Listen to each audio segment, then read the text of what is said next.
أعوذ بالله من الشيطان الرجيم. بسم الله الرحمن الرحيم. وما منع الناس أن يؤمنوا إذ جاءهم الهدى إلا أن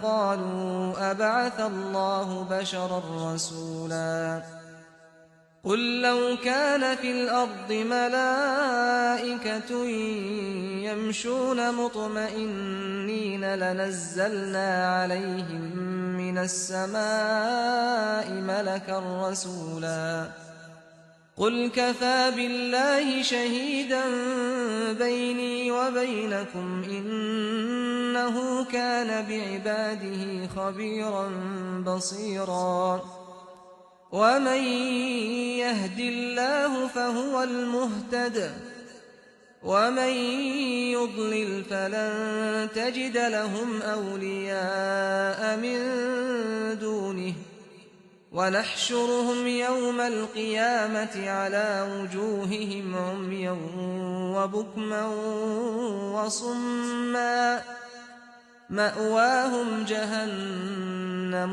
كلما خبت زدناهم سعيرا ذلك جزاؤهم بأنهم كفروا بآياتنا وقالوا أئذا كنا عظاما ورفاتا أئنا لمبعوثون خلقا جديدا أولم يروا أن الله الذي خلق السماوات والأرض قادر على أن يخلق مثلهم وجعل لهم أجلا لا ريب فيه فأبى الظالمون إلا كفورا۔ جب ان کے پاس ہدایت آ گئی تو ان لوگوں کے ایمان لانے میں یہی چیز رکاوٹ بن گئی ہے کہ انہوں نے کہہ دیا کہ کیا اللہ نے ایک انسان کو رسول بنا کر بھیجا ہے؟ ان سے کہو کہ اگر زمین میں فرشتے ہوتے کہ اطمینان کے ساتھ چل پھر رہے ہوتے تو ہم آسمان سے ان پر کسی فرشتے ہی کو رسول بنا کر اتار دیتے۔ کہہ دو کہ اللہ میرے اور تمہارے درمیان گواہی کے لیے کافی ہے، اس میں شبہ نہیں کہ وہ اپنے بندوں کو جاننے والا ہے، وہ ان کو دیکھ رہا ہے۔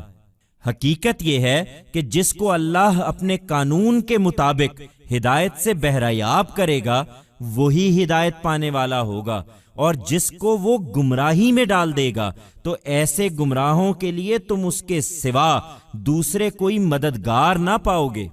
قیامت کے دن ہم ان کو ان کے منہ کے بل گھسیٹتے ہوئے اکٹھا کریں گے، اندھے، گونگے اور بہرے۔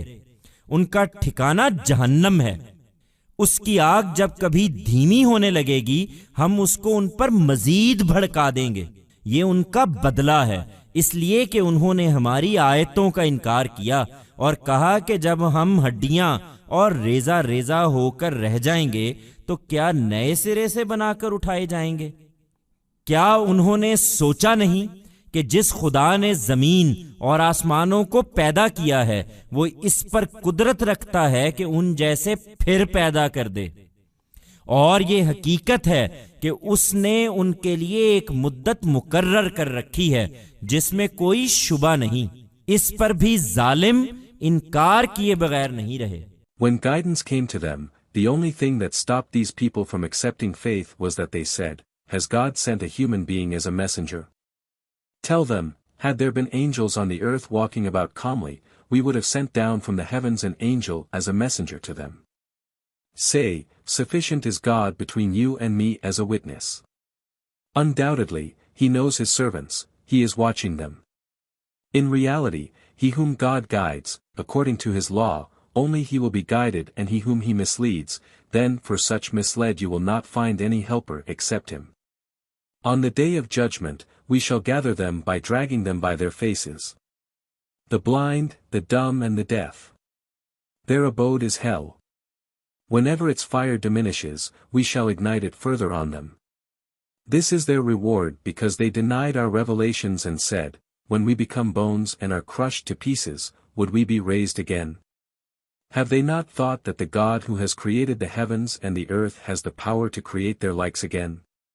And it is a fact that he has appointed a time for them in which there is no doubt. Even then, these unjust people are adamant in their denial.